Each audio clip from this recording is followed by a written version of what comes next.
Hi, my name is LuJuan Mzyk. I am 23 years old and I am from Pretoria.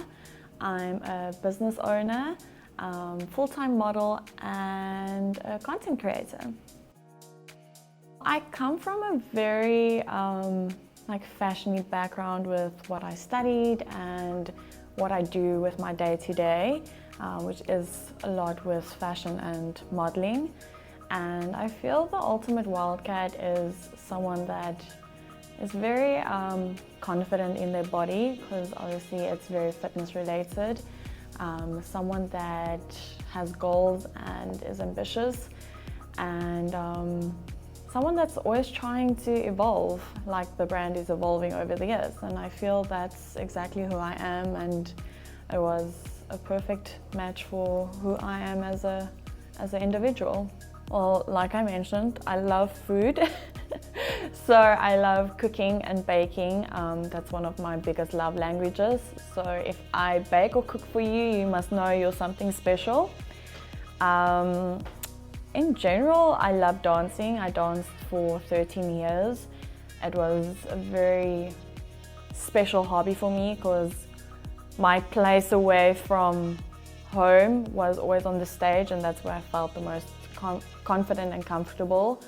And whenever I'm put on the spotlight, it's like my whole aura around me changes. I feel so confident in the person that I am. And yeah, doing pageants, modeling, cooking, dancing, I must say those are my biggest hobbies. Usually it would have been dancing, but I grew a bit out of that. My body can't twist the way it usually could. So now I would say mostly in the gym. I'm not really a very let's go jog or climb mountains, or I'm not a very nature related person. So it would be maybe doing something dance related or something gym related. Definitely a night in. I don't drink, I don't party. It's not associated with who I am as a person or my brand. I don't like going out, so if I really have to attend an event, I'll not be there longer than 2 hours. I don't feel you can grow as a person or in relationships, whether it's friendship or whatever relationship it is that you're trying to build, in a busy place. I feel it's a lot more intimate to be at home, drink coffee or have a glass of wine or whatever. I don't go out and party and drink. That's not for me. Adaptable, unassuming, and extra. Extra, definitely. I mean, I am sitting with rhinestone boots with my interview, so definitely extra, and I mean the nails as well. I actually feel that I love what I do, but I hate what I do in the same time, because social media has created this whole concept that this is how you should be. Society has made it not okay for you to have your own opinion or your own style or your own view or character. Everybody wants to be the same, and if there's a trend, everybody wants to follow that trend. Nobody wants to stick to, I'm unique, I'm an individual, I've got different morals or opinions from the next person. And I feel that's like a really strong thing that has impacted the youth of today, that they're so focused on being like someone else or doing like everybody else than focusing on what makes them unique and where they want to go in life. I definitely feel a lot of people have grown apart from how we used to grow up. I didn't have a phone until I went to high school, and looking back, those days I was very angry at my parents. I was like, how dare you guys are making me look funny, because all my friends have Blackberries and iPhones and Samsungs, and I didn't have that luxury. But we always grew up in communication. Like, it's really important to interact with a person personally, because that's how you build relationships. These days, it's how quick you can send a selfie to someone or share, like overshare your personal information with someone. It's so impersonal, because that time of getting to learn someone, it went away. Like that appreciation for that went away, because now you can receive everything from a person in not less than 5 minutes. It's very impersonal. It's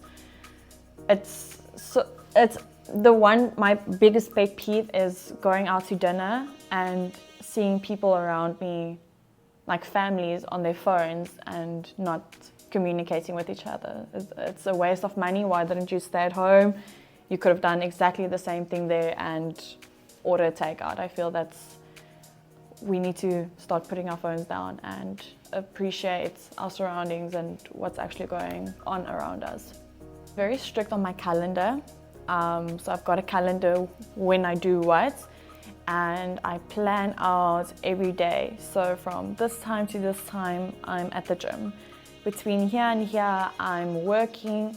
And for me to have started to get a lot more focused in what's important, I had to do that, because I always overworked myself and I always neglected my personal life and the people that are attached to my personal life. So as funny as it sounds, there's a time slot put out for you. This is my time with you, and this is a time where I need to be focused. And I feel the people that respect and value you in your life will understand that you have to work, but you still have to make time for your personal people.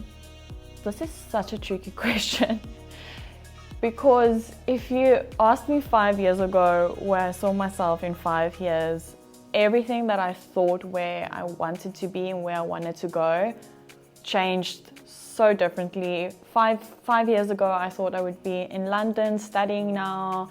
I thought I would have a full-time job. I thought I would have been close to being engaged, and none of those things plan out.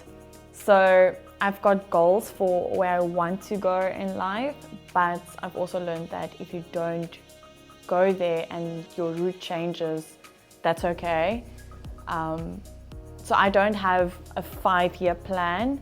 I've got short-term goals that I'm trying to tick off, and when those goals are achieved, I move on to the next. But preferably in 5 years, I would want to be content with where I am in life, settled down, and just happy with whatever I choose to do in the next 5 years. I feel that's the biggest life lesson I've learned in the past 5 years, is being content and happy with the route that you choose to go. I used to look up to people, and I was so focused on being like them and doing everything that they do that I lost sight of what makes me me. And that's why I say, like, social media and society has portrayed this whole image of this is what you need to do, this is how you need to be. So I don't have role models. I've got people that I'm like, wow, this is really cool that they're doing, and I try and move in the same direction, but trying to still adapt to me. But I know this is such a cliche answer, but my parents must be probably my biggest supporters, my biggest role models. My parents really worked hard for where they are in life. My mom's a business owner. My dad worked himself up into a company, and you know, nothing of that was just handed to them. They really worked hard to be good role models to us and to teach us where your roots needs to be situated, and that there's no freebies in life. You need to work hard for where you want to be. So my parents are definitely the two people I really aspire to be like. I feel if you know who you are and where you come from. I know I keep on saying this, but having strong roots that you follow and having morals in life is so important, because that helps you, like, it keeps you focused on who you are as a person. And as long as you know that your heart is pure and you've got good intentions, I don't feel anybody can tell you who you are and give a negative opinion that it impacts you. Because if you know who you are and situated in your mental health, that you try and do well and positive, I think it's just really important to boost your self-esteem and be confident in yourself and just have your morals and strong opinions. Because I feel then those things don't impact you when people try and tell you who you are or who you should be like. So both my parents are very strongly opinionated, and I am so similar to my parents, but yet so different. And the way of thinking that I have, I've come to learn that not everybody thinks the way that I do. And for me, that something's like, it's like common sense. For other people, it isn't, and vice versa. So sometimes my good intentions come across as maybe not so good. And I don't know, I feel I've got a very unique personality, so I don't think people always understand me or know how to deal with me.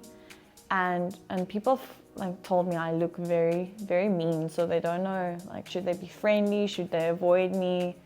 And I think my appearance has also like a big role to play with people not understanding me, because they've got this conception of who I am and who I actually am don't always align. So I'm misunderstood all the time. If you own a business, you can't always be emotional, you can't be emotionally invested into that. You need to have a very strict mindset on it's business.